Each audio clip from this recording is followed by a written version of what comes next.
চৰাইদেউ জিলাৰ চফৰাইত অসম জাতীয় পৰিষদৰ সাংগঠনিক সভাত অংশগ্ৰহণ অসম জাতীয় পৰিষদৰ সভাপতি লুৰিণজ্যোতি গগৈ। চৰাইদেউ জিলাৰ মাহমৰা বিধানসভা সমষ্টিৰ চফৰাইত অনুষ্ঠিত হোৱা দলীয় সাংগঠনিক সভাত অংশগ্ৰহণ কৰি অসম জাতীয় পৰিষদৰ সভাপতি লুৰিণজ্যোতি গগৈয়ে দলটোক সাংগঠনিক দিশত অধিক শক্তিশালী কৰাৰ ওপৰত গুৰুত্ব আৰোপ কৰে। উক্ত সভাত সভাপতি লুৰিণজ্যোতি গগৈয়ে ঝুমুৰিৰ বিনন্দিনী আৰু এডভান্টেজ আছাম সন্দৰ্ভত কৰে গুৰুত্বপূৰ্ণ মন্তব্য।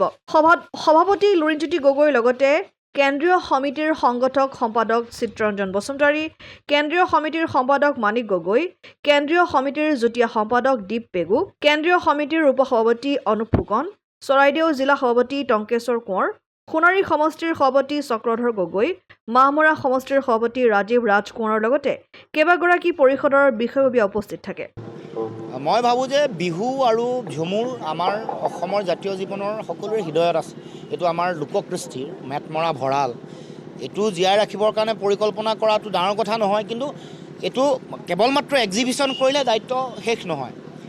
বিহুৰ কাৰণে তেওঁলোকে আন কি প্ৰকল্প তেওঁলোকে লৈছে, বিহুৰ গৱেষণা হ'বনে নহয়, ঝুমুৰৰ কাৰণে প্ৰয়োজনীয় যিটো দায়িত্ব ধাৰাবাহিকভাৱে চলি থাকিবলৈ, কাৰণ এইবোৰ অঞ্চলত এতিয়া বাগান অঞ্চলসমূহত তেওঁলোকৰ যিবোৰ মৌলিক সমস্যা এইবোৰে ভাৰাক্ৰান্ত। লোককৃষ্টি এটা জীয়াই ৰাখিবলৈ হ'লে এতিয়া বাগানত তেওঁলোকে পাব লগা প্ৰাপ্য অধিকাৰ নাপায়। দিন মজুৰি তেওঁলোকে পাব লগা আছে 351 টকা, আজিলৈকে দিব পৰা নাই। বাগানসমূহৰ বিদ্যালয়সমূহ খুলিলে এইবোৰ বিদ্যালয়বোৰত কমিশ্যন ল'লে, কিন্তু শিক্ষক নিযুক্তি দিব পৰা নাই। তেওঁলোকে হাজিৰাৰ হিচাপতে চাকৰি কৰি থাকিব লগা হৈছে। খোৱা পানীৰ ব্যৱস্থা নাই, মাটিৰ তেওঁলোকে পট্টা দিব পৰা নাই। তেনেকৈ লোককৃষ্টি বিহুকো বিহুৰ কাৰণে প্ৰয়োজনীয় যিটো মানে জীয়াই ৰাখিবলৈ যিবোৰ দায়িত্ব আছে, এইবোৰ দায়িত্ব কিন্তু চৰকাৰে পালন কৰিব পৰা নাই। যেনে মানে বিহু কেতিয়া জীয়াই থাকিব, যদিহে আমাৰ কৃষি ভাল হৈ থাকিব, আমাৰ কৃষকে পাব লগা মূল্য পাব লাগিব, কৃষকৰ মাজত জলসিঞ্চনৰ ব্যৱস্থা হ'ব লাগিব। কাৰণ বিহু এটা কৃষিভিত্তিক উৎসৱ, আনকি ঝুমুৰো কৃষিভিত্তিক উৎসৱ, কৃষিৰ লগত জড়িত হয়। যে চাহ শিল্পক সংকটত পেলাই ঝুমুৰৰ বিশ্ব অভিলেখ গঢ়াটো মুখ্যমন্ত্ৰী কি কথা মই ধৰিব পৰা নাই।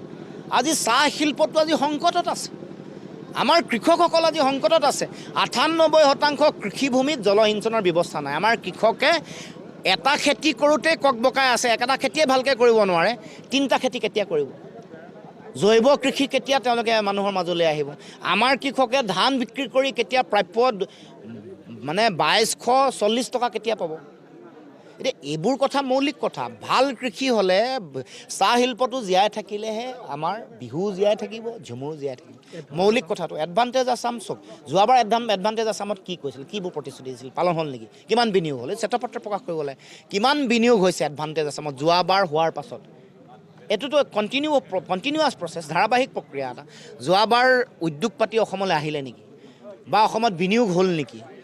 এডভান্টেজ আছামৰ সময়ত তেওঁলোকে যিবোৰ প্ৰতিশ্ৰুতি দিছিল, টুইন টাৱাৰকে ধৰি বিভিন্ন বিনিয়োগ, আমাৰ পানীৰ সদব্যৱহাৰ হ'ব, আমাৰ চাহৰ নতুন ধৰণে ব্ৰেণ্ডিং হ'ব, আমাৰ জৈৱ পৰ্যটন, সাংস্কৃতিক পৰ্যটন, এইবোৰৰ সামগ্ৰিক উন্নয়ন হ'ব, এইবোৰ নতুন পৰিকল্পনা হৈছিল।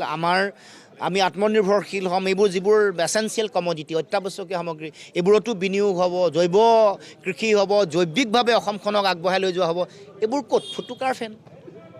মই এইবোৰ কথাই ক'ব, মানে মুখ্যমন্ত্ৰীয়ে কওক যে মই বোলে এটা সামগ্ৰীত আত্মনিৰ্ভৰশীল হ'লোঁ অসম, বোলে ধান মই চাউল বেলেগৰ পৰা আনিব লগা নহয়, বোলে কণী বেলেগৰ পৰা আমদানি নাই কৰা যোৱা 5 বছৰত, এইটোকে কওকচোন। বোলে মাংস আমি বেলেগৰ পৰা আনিব লগা হোৱা নাই, অসমতে উৎপাদন কৰিলোঁ, এইটো কওক। এটা যদি দম আছে মুখ্যমন্ত্ৰী, এটা কমডিটি কওক। এটাটো চেলেঞ্জ কৰিছোঁ মুখ্যমন্ত্ৰীক, এইটো প্ৰত্যাহ্বান। বোলে মই চাউলত আত্মনিৰ্ভৰশীল, মই গাখীৰত আত্মনিৰ্ভৰশীল, মই এটা কওক, এটা উদাহৰণ, তেতিয়া ক'ম আমি এডভান্টেজ আছামৰ, তেতিয়াহে মূল্য থাকিব। প্ৰথম নিজে আমি আত্মনিৰ্ভৰশীল নহ'লে উদ্যোগবোৰ কেতিয়া আহিব, ডাঙৰ ডাঙৰ বিনিয়োগ কেতিয়া হ'ব, যেতিয়া আমি আমাৰ নিজৰ আন বস্তুবোৰৰ উপৰি আমাৰ অত্যাৱশ্যকীয় সামগ্ৰীসমূহৰ উৎপাদন আমি কৰিব পাৰিম, আমাৰ মৌলিক সমস্যাবোৰ নাথাকিব। তেতিয়া চাহ শিল্পটোৰ লগত চাহ পৰ্যটনটো কেতিয়া সংলগ্ন হ'ব। যদিহে চাহ শিল্পটো জীয়াই থাকে, শিল্পটো জীয়াই নাথাকিলে চাহ শিল্পক লৈ কি পৰ্যটন কৰিব, চাহ শ্ৰমিকসকলৰ ভৱিষ্যত। কৃষি যদি জৈৱিক কৃষি বা গাঁৱত যদি কৃষিটো ভাল হৈ নাথাকে, কৃষকসকলক লৈ বা বিহুক লৈ কি পৰিকল্পনা কৰিব। গতিকে আমিতো প্ৰথমে আমাক জীৱন ধাৰণা মানদণ্ডটো উন্নত হ'বলৈ দিয়ক, আমি ধনী হৈ থাকিবলৈতো দিয়ক, অন্ততঃ খাই বৈ ভালকৈ জীয়াই থাকিবলৈ দিয়ক। সেইটো কৰিবলৈ মুখ্যমন্ত্ৰীৰ কোনো পৰিকল্পনা নাই। এনে এটা চমক সৃষ্টি কৰিছে, এইবোৰ এটা পইচা আগতেও খৰচা কৰিছে। আনকি জন্মদিনতো শিল্পী আনি তেওঁলোকে শ শ কোটি টকা ঠিকাদাৰক জোৰ জবৰদস্তি টিকেট দিয়াৰ উদাহৰণ অভাৱ নাই। গতিকে মই ভাবোঁ যে ক'ৰ কথালে মূল কথালে মৌলিক কথা বতৰালে মুখ্যমন্ত্ৰী আহক। ইতিহাসত সকলোৰে নাম লিখা থাকে, কাৰোবাক ভালকৈ লিখা থাকে, কাৰোবাক খুব বেয়াকৈ লিখা থাকে। যেনেকৈ স্বৰ্গদেউ চাওলুং চুকাফাৰ নাম আছে তেনেকৈ বদনৰ নামো আছে। গতিকে মুখ্যমন্ত্ৰী এইবোৰ কথা ভাবক, সময়ক কোনেও ঠগিব নোৱাৰে।